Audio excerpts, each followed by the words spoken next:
Good morning, everyone. Happy Wednesday, and welcome to the December 11th Charter Chat.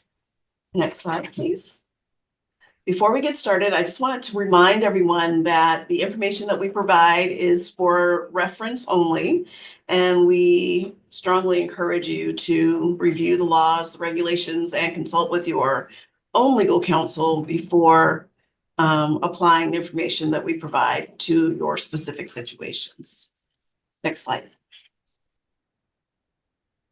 Okay, so on our agenda today, we will do a quick round of introductions of the team and provide you with some current updates. We'll have some hot topics on the LCAP, on annual LCAP or the LCAP annual report template, as well as first interim and audit reports. We will also have breakout rooms, and in addition to that, we'll have a couple of speakers from AMART, and that actually would be Kimberly Monday. And then from San Diego Unified, you'll hear from Tiffany DeGraff and Reed on monitoring charter school enrollment and disenrollment. Next slide, please.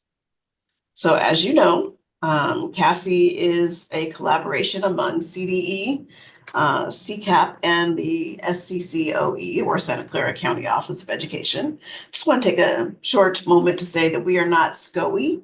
That term is reserved for Sacramento County Office, so we are the SCCOE. And this slide lists all of the members of our team. In the next slide lists the members of our team from CCAP. And I would like to note that Barbara Mandelbaum, consultant, has been added to that slide. In addition, we work regularly with Allison Ball from the California Department of Education, as well as a few other folks. Next slide, Michelle. All right, so we have a standing link, which is the participant folder. We constantly are putting this information into the chat, but if you just bookmark this tiny URL, then you will always have access to the CASI participant folder resources for the charter chat. Next slide, please. So speaking of upcoming trainings, we do have our January quarterly training.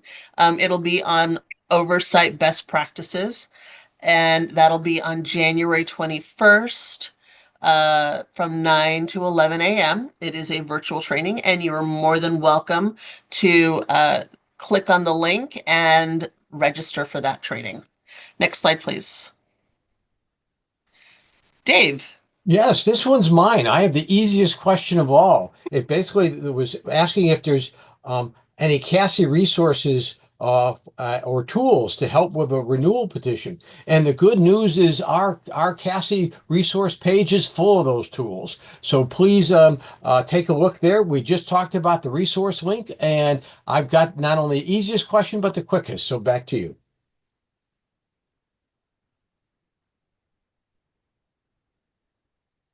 Okay, great, thank you. So just a reminder that we will be going into breakout rooms a little later. So just want to note that today's breakout rooms are organized by authorizer and non-authorizer. So I think we have 4 non-authorizer groups and we have 4 authorizer groups and 1 non-authorizer group. And we would like you to please rename yourself. So if you notice on the example on the slide, you have my name and then my organization. So if you could please just do that. You don't need to put a room number. By putting your organization, that helps us to get you into the right place. And let's see, is there anything else I wanted to say? Just a few reminders. Your host will make sure that you have headed off to the right room. If you need help with that, they can send you back to the main room to get reassigned to a different room.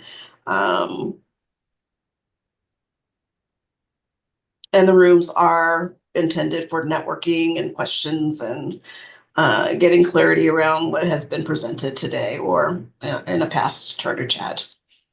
Okay, next slide, please. Back to Michelle. So I actually think I have an easier slide than Dave did. The legislature is currently in recess and will not be back until January 1st. Even though they did have an emergency meeting just last week, that has nothing to do with where we're headed with regards to the legislative update. So next slide, please. I will share that the state board held a meeting on November 13th. And there was also an ACCS meeting, which was just held yesterday. And on that agenda was the petition for renewal of High Tech High, which is the last remaining statewide benefit charter. And so it will now be on the next state board agenda meeting, which will be held in on January 15th through 16th. Next slide, please. So we're moving on to hot topics, which includes news you can use right now. And Matt will kick us off with the mid-year LCAP report. Fun fact, High Tech High is actually where I did my student teaching way back when I began my teaching career. Okay, so just a quick note about the excuse me, mid-year LCAP updates. Just so you all know, as a resource, the following guidance has been added to the local control funding formula FAQs on the CDE website. All charter schools, school districts, and COEs are required to present a report on the annual update to the LCAP and the LCFF budget overview for parents on or before February 28th of each year at a regularly scheduled meeting of the governing board or body of the LEA. The mid-year report must include the following: all available mid-year outcome data related to metrics identified in the current year's LCAP, and all available mid-year expenditure and implementation data on all actions identified in the current year's LCAP. And this can be found in Education Code sections 47606.5, 52062, and 52068. There is no requirement for LEAs to use any particular template for the mid-year update. It is up to the LEA to determine how to present and report the required information to their local governing board or body. This mid-year update will not be included in the LCAP. However, the information presented may inform the development of the following year's LCAP. So as for what this means for us as authorizers is ensuring that we include some sort of check on whether or not our schools have completed this mid-year update at a regularly scheduled board meeting. And just the FAQs I referenced are linked on the resource page for this month's charter chat. And now off to Kimberly Montank from the CDE's Analysis, Measurement, Accountability, Reporting Division, or more succinctly, AMARD, with some other updates. Thanks so much, Matt.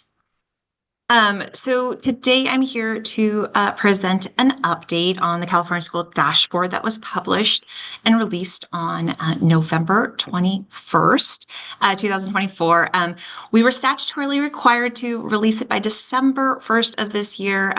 However, thanks to the monumental efforts of everyone across our division, we were able to uplift that report and get everything out by the 21st so that folks could enjoy their Thanksgiving holiday and not be interrupted by the publication of the dashboard during Thanksgiving week and or on a Sunday right before you got back. So I just want to say kudos for everybody else for being able to get that out. It was wonderful. So let's walk through what the big takeaways are for this year's dashboard.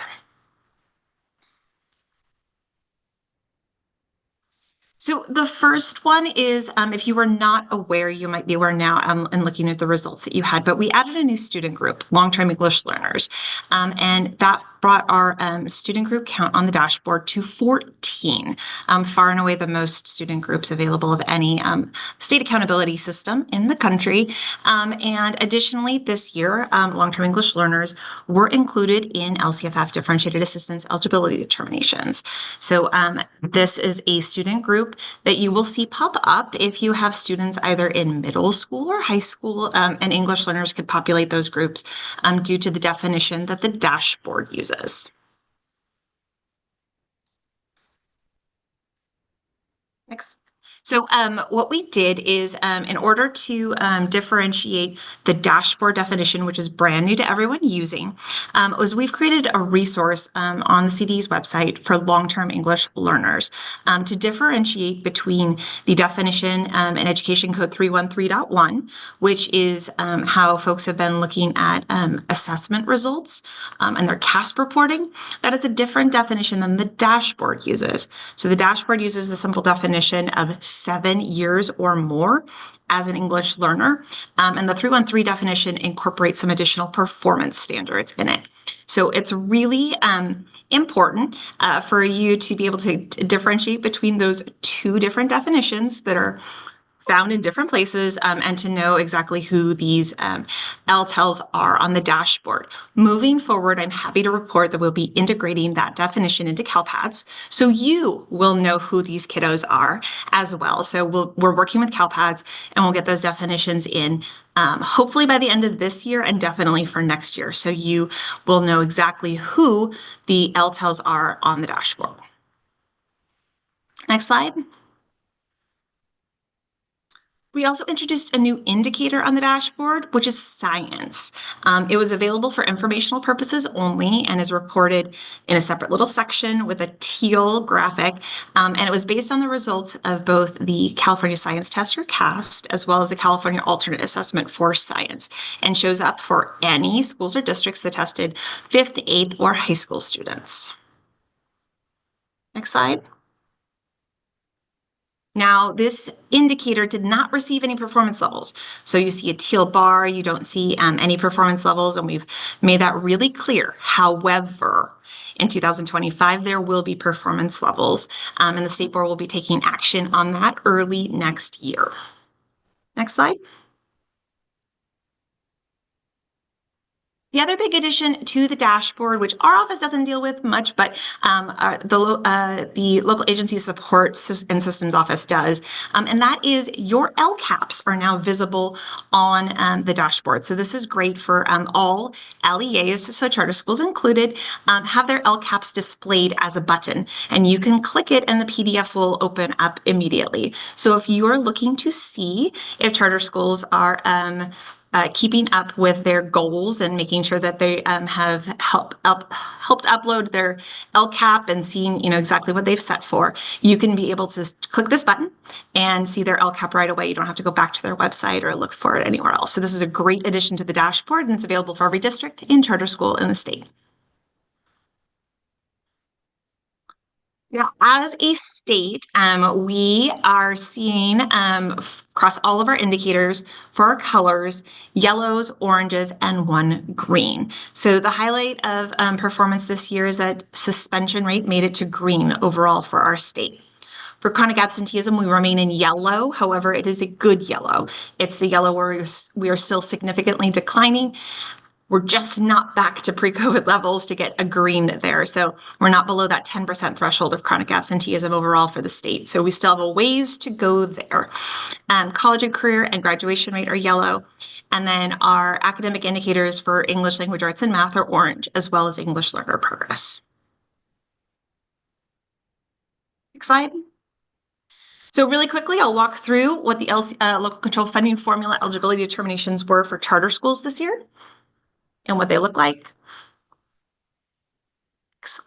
So just as a reminder, there are different levels of support. And when we talk about differentiated assistance, we talk about level 2 supports. And that is local educational agencies, either districts and county offices of education or charter schools that meet eligibility criteria for additional support.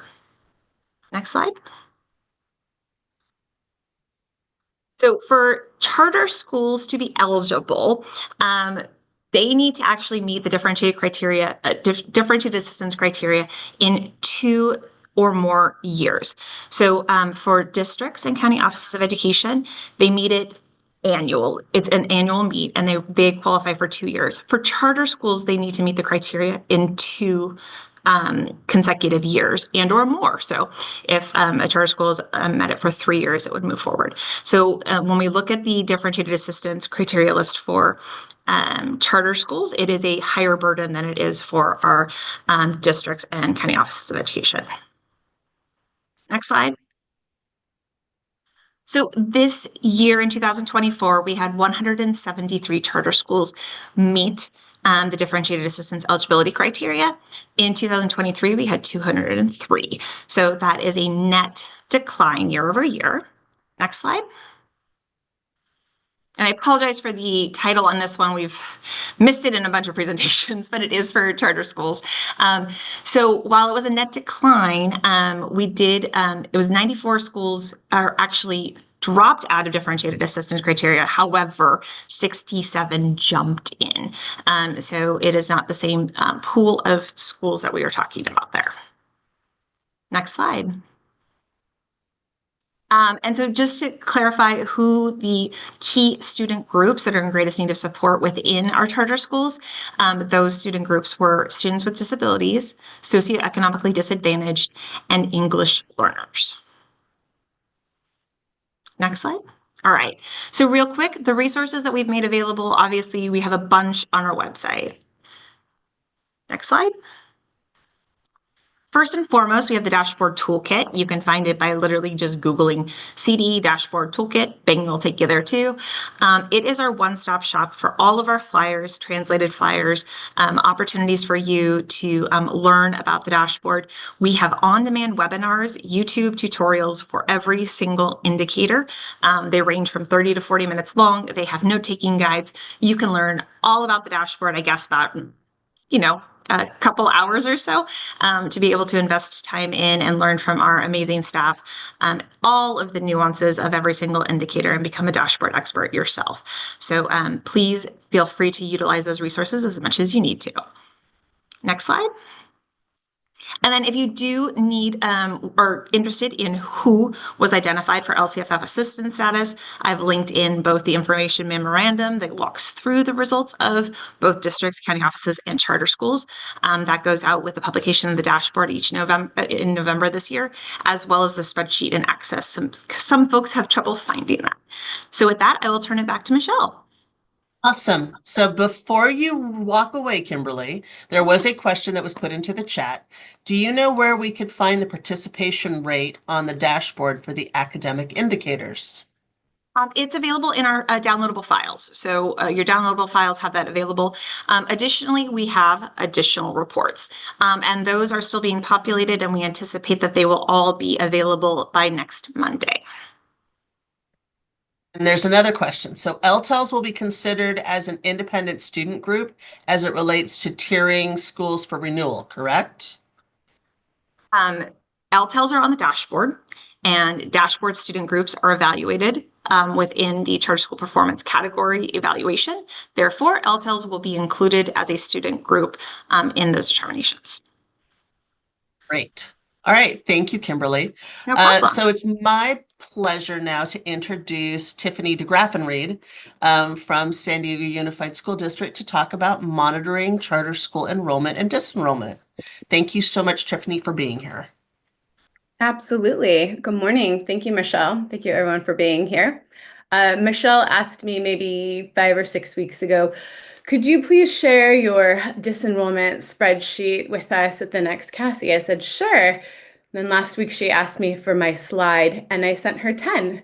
So she was surprised to get my 10 slides and she gave me 7 minutes. So we will quickly go through the 10 slides. We have several links in here. So if you have some questions, you can go ahead and drop them into the chat, and I will also give my contact information if you have questions after the presentation. So today we'll be talking about monitoring charter enrollment and disenrollment. Today's takeaways will be how do we monitor charter enrollment and disenrollment? What gives us the authority and why do we do it? So I'm going to start first with what gives us the authority. I went ahead and placed 3 education codes that we use for authority here, and I linked a kind of cheat sheet for you. I don't know, Michelle, if you want to go ahead and link into those so that people can see what that looks like. Are you able to do that, or is that kind of difficult to move to? That would Got be it. Justin. So the first one is one that probably many of us use frequently. It's that charter schools shall reply promptly to inquiries. So that gives us the authority to ask for some data in response to our obligation to oversee the charter school.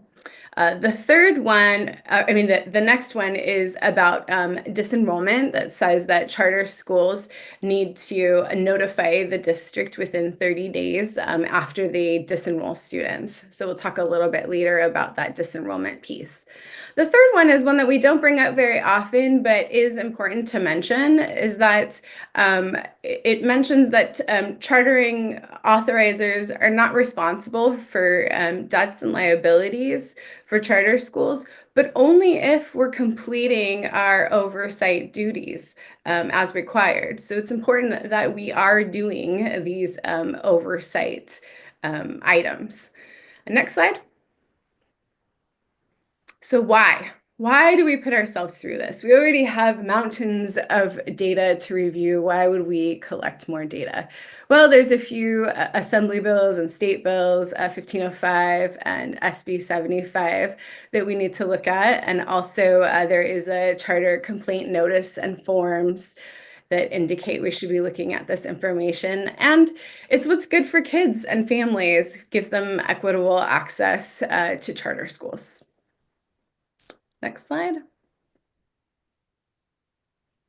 So these are 2 things that we want to keep in mind as we are reviewing enrollment data and disenrollment data. First is element 7 that in the charter petition that talks about the balance of student population within race, special education, English learner groups.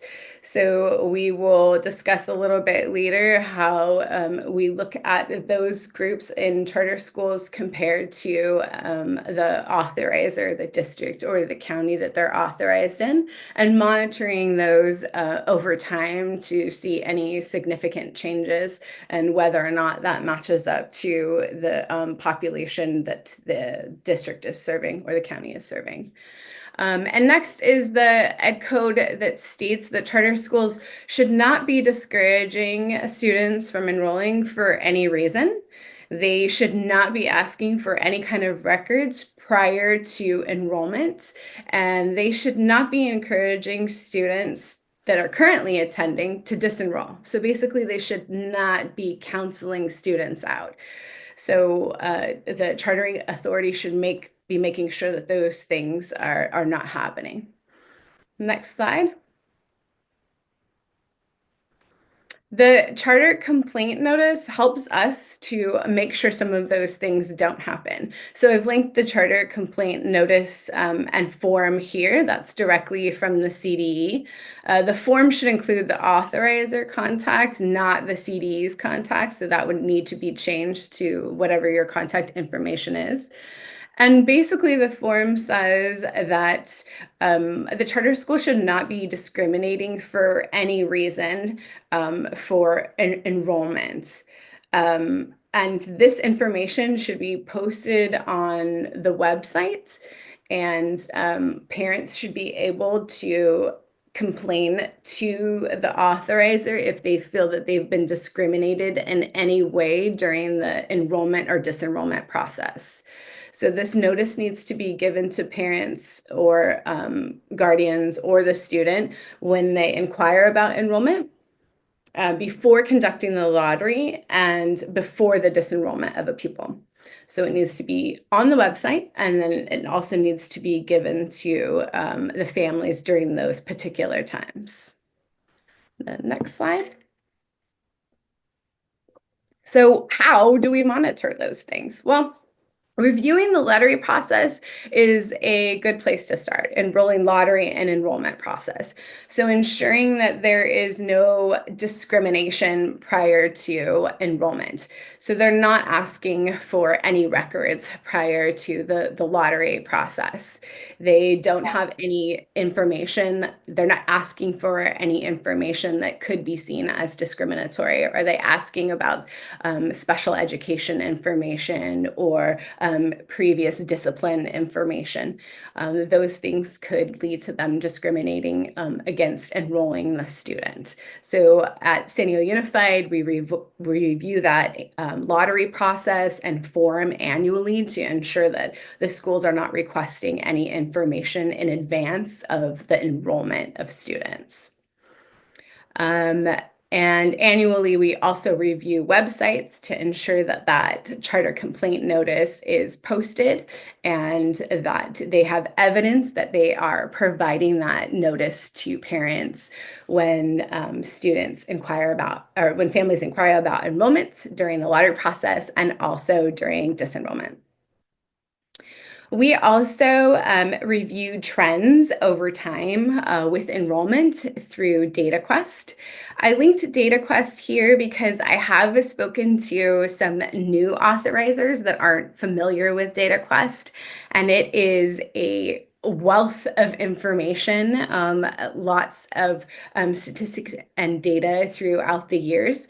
So if you haven't checked that out, make sure to do that. On the next slide, it will show you some information that we have collected about a specific school over time. Could we go to the next slide?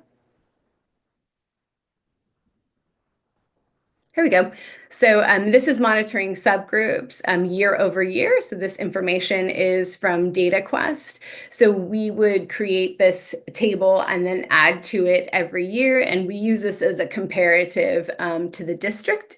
And we also use this to monitor trends for a particular charter school. So for this one, for instance, we see English learners in the last 6 years, the population has changed significantly, has declined significantly, about 14%. So we would want to see if that is also a trend in the district. And if not, we would want to look into their program to see if their English learner program has changed or if they have changed their enrollment process somehow. Are they no longer marketing in the same areas and why? And so it would help us to determine how their enrollment processes work and whether or not they have developed some kind of discriminatory process. Next slide. Okay, so how to monitor disenrollment. So on the other end, again, you want to annually review that charter complaint notice is posted and the public has access to it. But another way is to ensure that you're reviewing disenrollment trends over time through a 30-day disenrollment data collection. So our office collects all of our disenrollments from every single school every 30 days. So we ask every school to update disenrollment information for us every 30 days on a specific form. And if you can move to the next slide on the form. So these are the categories that we ask for. And we have them separated by month. So every tab is a different month. This one in particular is from October. And we're collecting this information for each student. We want to know the date of withdrawal, what specific subgroup they are categorized in, their CalPADS drop code, and then the next school that they're transferring to. The CalPADS drop code is important to us. We want to make sure that this relates to several other things like CalSAS and CalPADS reporting and lots of other acronyms. So we're just using this to kind of assist charter schools as well. I created a CalPADS drop code cheat sheet that I don't think made it into this PowerPoint. So I'm going to attach the link here if you want to check it out. You might notice some of these codes, like E400, is not a code that should be used for K through 12 public schools. This is for preschool and adult ed. So we would contact the school and talk to them about this particular drop code and let them know this isn't something that they should be using. So, we're just keeping an eye on some of those. Same with 470, that's a no-show code, which is usually used at the beginning of the school year, and this is in October, so that's kind of an odd use. We don't like to see a transfer to next school as unknown. That's kind of a loss of a student. Where did they go? And then also significantly here, we notice in the subgroup area, out of the 12 students that were disenrolled in October, 5 of them have IEPs. So we would absolutely note that and look at trends over the next couple months to ensure that this isn't something that continues, that they're disproportionately disenrolling students that have IEPs. So that's just one way that we are following up every 30 days with enrollments and disenrollments with students. And I think that is, there's a link right there to a blank document also for the collection of disenrollment if you want to check that out and see if that's something that you might be able to use. You want to go to the next slide. So is there any questions? I gave you the what, how, and why. EdCode gives us the authority to request this information, review enrollment and disenrollment data.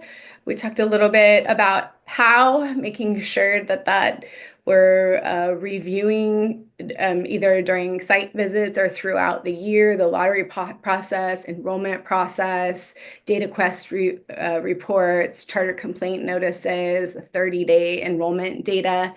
And why? You're the authorizer. You're ensuring that your charters are complying with EdCode and that students have equal access to charter schools. So Tiffany, there are a number of questions in the chat. Excellent. Some of them you may know what they're talking about and some may need clarification. So one is, it says, how about students who have been expelled from a district school and are seeking admission during the time of expulsion? Oh, but what is the question? So that was from Kathleen Doherty, I think. Kathleen, do you want to unmute and clarify that question? Yes, when you're asking for discipline when students are coming to you mid-trimester or at any time, particularly from the high school, and you're asking why they're leaving their school or what their interest is in the charter school when it seems unusual. If we can't ask ahead of time, then we could be enrolling a student that doesn't have a right to enroll because they're on expulsion. And charter schools aren't mandated to enroll students that are currently on expulsion unless it goes before their board or they have special permission. So that's why that question was asked when you're relating to discipline. I understand you can't ask for their discipline records ahead of time for just general enrollment, but that one I think is very important. I was referring to a specific information about how many times a student has been suspended, or I do know that some schools have a question about, are you currently involved in an expulsion? So I understand that question, but specific questions about discipline are looked on as discriminatory. Okay, thanks. All right, and then Barbara, Tiffany, you may understand this or not. Barbara can unmute. What does evidence look like? Yeah, you just had mentioned that you look at evidence with regard to, I can't even remember now. I wrote it right as you said it, but you were talking about looking at evidence that supported that the work that they're doing, and I wasn't quite sure what that evidence would look like. If you don't remember, it's fine. I'm not sure. Was that at the beginning of the presentation? Yeah, it was early on in the presentation. Don't worry about it. It's not a big deal. I should have Maybe been- evidence that they are not discouraging enrollment or they're not. Yeah, that's what it was. It had to do with the charter school complaint form, and you said that you ask for evidence that they're providing that Oh, information. yeah. No, that's a great question because that is a difficult one as well. So we bring examples of good evidence to charter schools. So we have several charter schools that have developed great practices using the charter complaint form. So basically, when a student disenrolls, they have them fill out a Google form or a form, and it includes a link to the charter complaint form on the disenrollment form. So we know that the parent had the opportunity to see that and fill it out. So that's evidence to us that they were offered that form. So that's what we're looking for, some kind of evidence that the family did receive the form. So the next question is, are charter schools, I'm sorry, or is there more? I just wondered if that answered her question. Yes, that's exactly Okay, it. great. Thank- All right, so our charter schools don't always know what the next school will be. Sometimes students are not enrolled anywhere for weeks or even months because of this. Does your monitoring catch this? Yes, I mean, I think that is one of the purposes of the disenrollment form is we don't like to see that. I mean, when a student disenrolls, we want charter schools to ensure that they're enrolling quickly, that they don't have these big gaps of time that students are not enrolled somewhere. And we want to ensure that they haven't encouraged that disenrollment. So when we get an enrollment form back and it says unknown for the school, those are the ones that we follow up on. We want to ensure that that student does get enrolled somewhere. Okay, and what does the follow-up look like? We call, we email, we ask about that particular student. We look them up in CalPEDS to see if they have enrolled anywhere else as well. All right, someone is requesting the link to the blank disenrollment form. I know it's on the slide, so if you go into the resources, the CASI resources, grab this presentation, the link is there, but maybe Amy or Yep, Mifla, I dropped it in the chat. It's Thank like you. a couple of comments down. Thank you. So Doug, you'll find the blank form. Someone says, Kathy Moore says, I may have missed it. Does the charter provide the subgroup info? Yes. Okay. How many people from San Diego Unified are dedicated to charter oversight? 4. We authorize 41 charter schools, just over 18,000 students, and we have 4 in our office. We And have then- also 2 in a finance office that support our work, but they're not Okay. in. Okay. Regarding enrollment, our charter schools are dependent and prioritize resident students. We allow out-of-district students when space allows. Can we allow general education charter students to attend even if our special education programs are at capacity? Or do we need to close down the grade level completely? Unfortunately, I do not have a mic to clarify more. I cannot answer any questions about dependent charter schools. I was just talking to Susan Park about this today. I know so little about dependent charter schools. I'm not sure how I would answer that. Allison, do you have a recommendation for who Carlina can reach out to? I would say if she wants to send the question to charters@cde.ca.gov, we can work on a response that way, and we can also look at including it in future charter chats. Okay, wow, lots of questions for you. I have a question about the use of CDE 40, or I guess it's Ed Code section 47607 D1, data for renewal assessment. I think this is the data that we can request from CDE, maybe? Oh, I'm not a big fan of that data. I don't find it very useful. I know CDE is on on the presentation today. What is the question? Hi, this is Doug Pelton. Hi. One of the main questions I get from outside of district is for either copies of that data, or oftentimes boards of trustees refer to the renewal process and the fact that that data should be requested and reviewed. Hence, we tend to look at it and build some part of our evaluation or assessment using that data. However, I didn't notice that you didn't put anything regarding that data in your presentation. I feel that this disenrollment data that we collect is much more specific and timely. So this we rely on this data. Okay, thank you. That answers the question.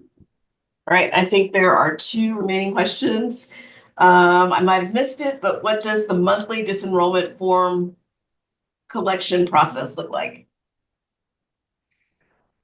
This is a process that we have explained to all of our charter schools.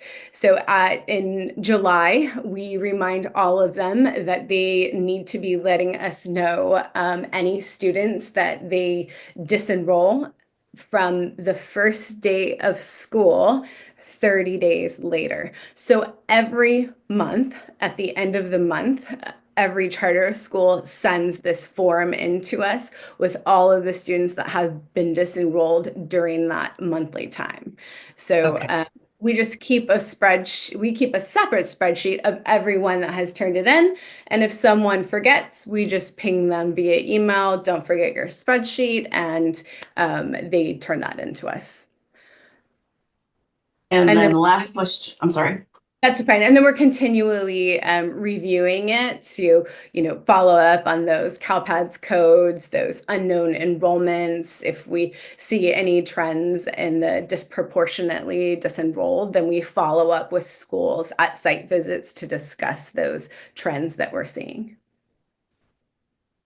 For small authorizers with a lot of staff capacity, you might start with the data. So this is just a comment for folks, not a particular question. All right, so thank you so much, Tiffany. Thank you. And we are going to move on to Shalou regarding the first interim and audit report. Thank you, Mifla. Thank you, Tiffany. That was a very informative presentation. I know I learned a lot, and I'm sure folks here on the chat have learned a lot as well. I have an easy one today. So just a few reminders regarding the first interim report for the period ending October 31st is due December 15th. And audit report pursuant to Education Code 47605M, a charter school shall transmit a copy of its annual independent audit to CDE, State Controller, and County Superintendent of Schools by December 15. And if you have schools that have requested for extension of their audit and it's already in process, and you're already aware, so it's not going to be a surprise by December 15 that they are requesting for an extension of an audit. So here are just a few reminders. Over to you, Mifla.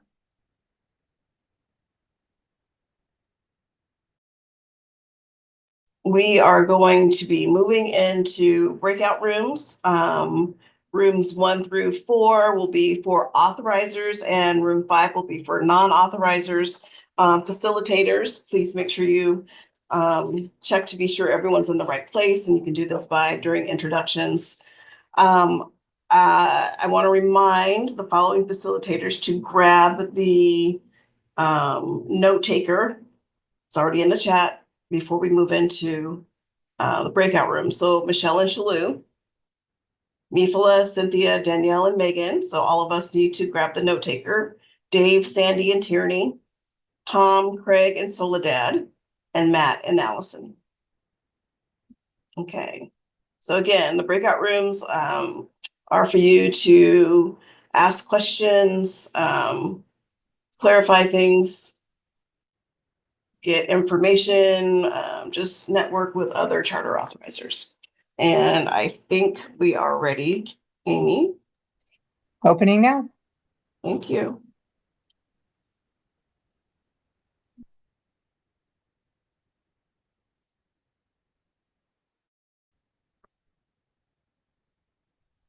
Okay, so it looks like all, or at least most of us are back from the breakout room. So we'll start with Shalou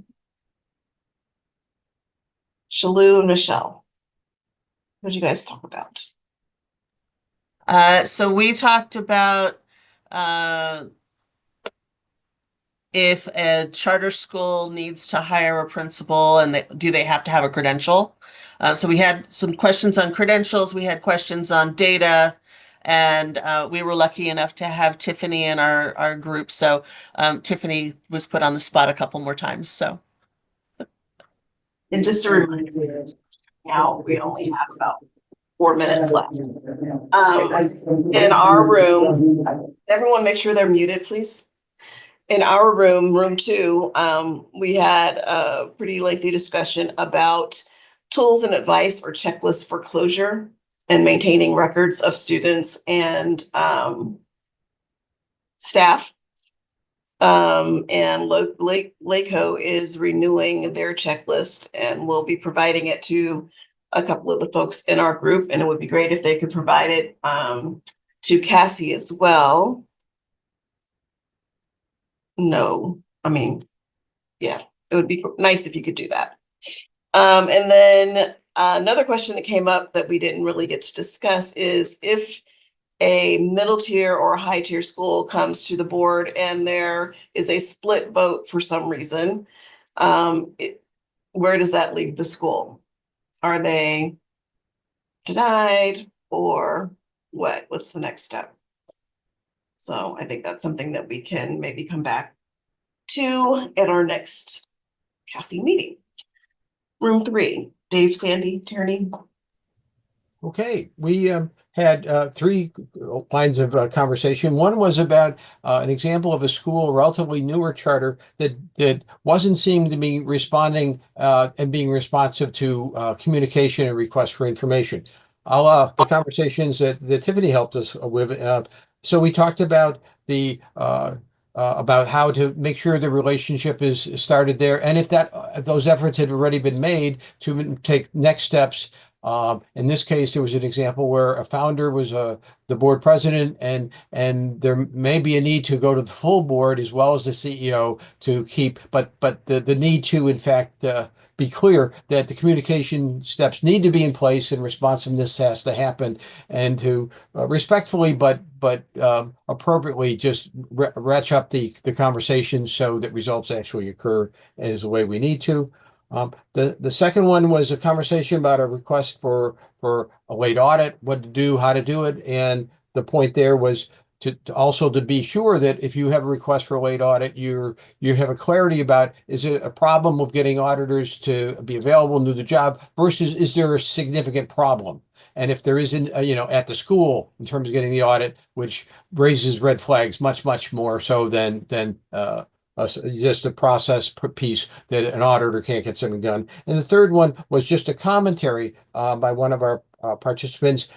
He had the opportunity to read the recommendation from staff to the state board on High Tech High. It was commenting on the level of academic data available and all that, and maybe something that we all want to read and see what it may help us with. There was concern that there was not as much data as might otherwise be expected. That's what we've got. Okay, thanks, Tom. Greg, Soledad. Yeah, we just very briefly, we had interest in what, if any, legislation we're hearing about on non-classroom based schools in response to the LAO FCMAT report, and kind of overlapping, I guess, in your concentric circles, the CCAP report on fraud and the controller's report on audits. And Craig and my response was, well, stay tuned. We haven't, it's kind of early. We haven't seen what's dropping. We didn't have any particular intelligence on legislation that was coming, but there's a lot of information out there for the legislature. And then just a suggestion that maybe in February it would be nice to have a temperature check about what people are hearing about how sort of our first year of renewals has gone. What are the different variations of things that have happened with renewals? What are people hearing? And just very quickly, I don't know if David Greenberg, if you're still with us, but I wanted to get a chance just to say, hello for the larger group. When we got into our breakout group, we saw David Greenberg there, who maybe you can pop on and say hello real quick, but he is for NACSA, heads up their authorizer development office, which is sort of, I jokingly said, he's sort of like the foremost authorizer trainer in the nation for the National Association of Charter School Authorizers. So Dave, if you're still with us, could you just say hello very quickly? Sure. Hello, everyone. David Greenberg at NACSA. And yeah, happy to see such a robust, really engaged group talking about authorizing. It's nothing better than that, right?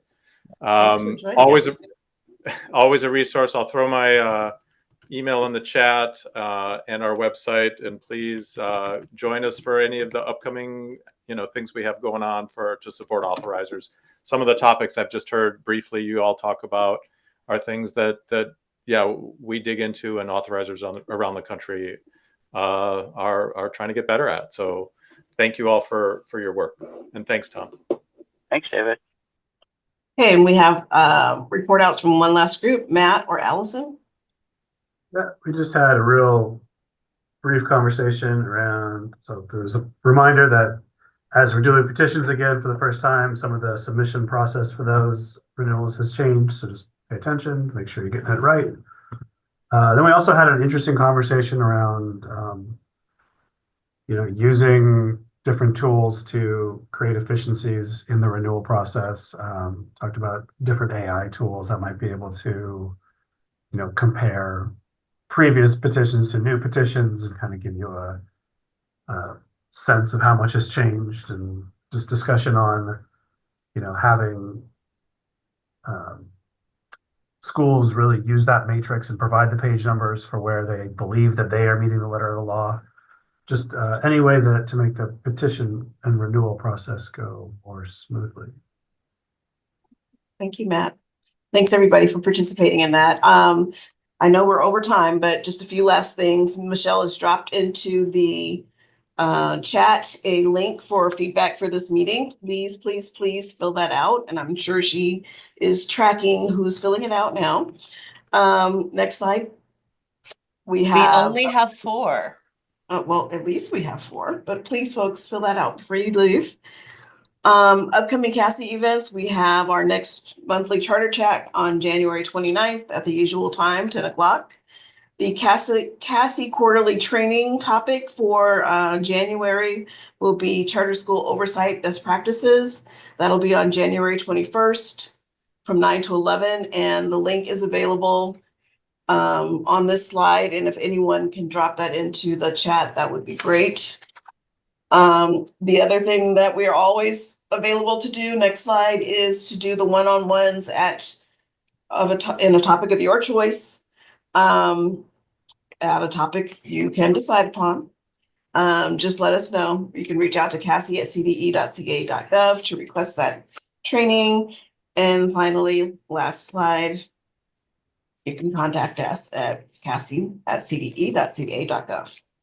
Thank you so much for joining us. Fill out the survey for today.